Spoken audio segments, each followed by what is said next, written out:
ಯಾಕೆ ಎಲ್ಲೆಲ್ಲೋ ನೋಡ್ಕೊಂಡು ಕೆಲಸ ಮಾಡ್ತಿದ್ಯಾ? ಗಮನ ಎಲ್ಲಿದೆ? ಏನಾಯ್ತು? ಅದು ನಾನು ನಿಮಗೆ ಒಂದು ಪ್ರಶ್ನೆ ಕೇಳ್ಬೋದಾ? ಕೇಳು. ಅದಕ್ಕೆ ಯಾಕೆ ಇಷ್ಟು ರಾಗ ಇಳಿತಿದ್ಯಾ? ಕೇಳ್ತೀನಿ, ಆದರೆ ನೀವು ನಗಬಾರ್ದು. ನೀನು ಎಡ್ವರ್ಡ್ ಪ್ರಶ್ನೆಗಳನ್ನ ಕೇಳಿದ್ರೆ ನಾನು ನಗ್ತೀನಪ್ಪ. ಎಡ್ವರ್ಡ್ ಪ್ರಶ್ನೆಗಳೇನಲ್ಲ, ಇದು ಎಲ್ರಿಗೂ ಇರೋ ಅನುಮಾನಗಳೇ. ಆಯ್ತು, ಕೇಳು.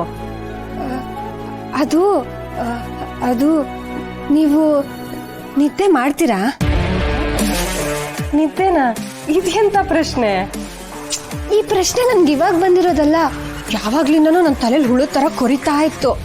ಈ ದೆವ್ವಗಳೆಲ್ಲ ರಾತ್ರಿ ಹೊತ್ತೇ ಓಡಾಡ್ತಿರ್ತವೆ ಅಂತ ಎಲ್ರು ಅಂತಾರಲ್ಲ, ಅವುಗಳು ನಿದ್ದೆ ಮಾಡಲ್ವಾ? ನಾನು ಈ ಪ್ರಶ್ನೆ ಕೇಳ್ಬೇಕು ಅಂತ ಯಾವಾಗಿಂದನೂ ತಲೆಯಲ್ಲಿತ್ತು. ಆದ್ರೆ ಏನ್ ಮಾಡೋದು, ಯಾವ ದೆವ್ವನೂ ನನ್ ಮುಂದೆ ಬಂದೇ ಇರ್ಲಿಲ್ಲ. ಇವಾಗ ನೀವು ಸಿಕ್ಕಿದಿರಲ್ಲ, ನೀವು ನಿದ್ದೆ ಮಾಡ್ತೀರಾ? ದುರ್ಗಾ, ನೀನು ಎಡ್ವರ್ಡ್ ಪ್ರಶ್ನೆನೇ ಕೇಳ್ತಾ ಇದೀಯಾ? ನನ್ನ ತಲೆಯಲ್ಲಿ ಇದೊಂದೇ ಪ್ರಶ್ನೆ ಇಲ್ಲ, ಇನ್ನೂ ತುಂಬಾ ಅನುಮಾನಗಳಿದಾವೆ. ನೀವು ಸ್ನಾನ ಮಾಡ್ತೀರಾ?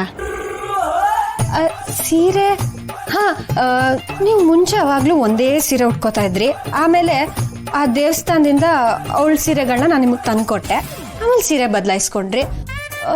ಅದು ಬಿಡಿ, ಹೌದು, ನೀವು ಎಲ್ಲಂದ್ರಲ್ಲಿ ಯಾವಾಗಂದ್ರೆ ಅವಾಗ ಪಟ್ ಅಂತ ಬಂದ್ಬಿಡ್ತೀರಲ್ಲ, ಆ ಶಕ್ತಿ ನಿಮ್ಗೆ ಹೇಗ್ ಬರುತ್ತೆ?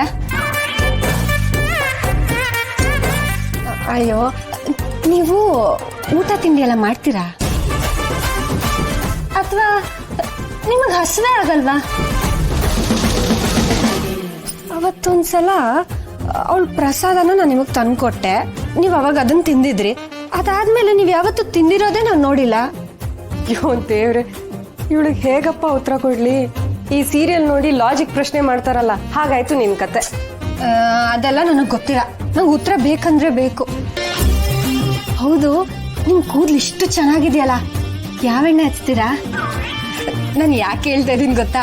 ಈ ಸಿನಿಮಾದಲ್ಲೆಲ್ಲ ನಾನು ದೆವ್ವಗಳನ್ನ ನೋಡ್ತೀನಲ್ಲ, ಕಣ್ಸುತ್ತ ಕಪ್ಪುಗಿರುತ್ತೆ, ಬಿಳಿ ಸೀರೆ ಉಟ್ಟಿರ್ತವೆ, ಕೂದಲೆಲ್ಲ ಒಳ್ಳೆ ಹಕ್ಕಿ ಗೂಡ್ ತರ ಕೆದರ್ಕೊಂಡ್ಬಿಟ್ಟಿರುತ್ತೆ, ಆಮೇಲೆ ಮೈ ಬಣ್ಣ ಎಲ್ಲ ಸುಣ್ಣ ತರ ಇರುತ್ತೆ. ಆದ್ರೆ ನೀವ್ ನೋಡಿ ಎಷ್ಟು ಮುದ್ದಾಗಿದ್ದೀರಾ, ಒಳ್ಳೆ ಹೀರೋಯಿನ್ ತರ ಇದ್ದೀರಾ. ಹಾ, ನನ್ಗೆ ಇನ್ನೊಂದು ಪ್ರಶ್ನೆ. ಸಾಕು, ದಯವಿಟ್ಟು ಬಿಟ್ಬಿಡಮ್ಮ. ಇಲ್ಲ, ಒಂದಾದ್ರೂ ನೆಟ್ಟಿಗಿರೋ ಪ್ರಶ್ನೆನ ಕೇಳ್ದೆ ನೀನು? ಸುಮ್ಮನೆ ಇರಿ ನೀವು. ದೆವ್ಗಳ ಬಗ್ಗೆ ಎಷ್ಟು ಅನುಮಾನ ಇದೆ ಗೊತ್ತಾ ನನ್ನ ತಲೆಯಲ್ಲಿ. ಕೇಳೋಣ ಅಂದ್ರೆ ಒಂದ್ ದೆವ್ವನೂ ಸಿಕ್ಕಿಲ್ಲ ನನ್ನ ಕೈಲಿ. ಇವಾಗ ನೀವು ಸಿಕ್ಕಿದೀರಾ, ಬಿಟ್ಬಿಡ್ತೀನಾ?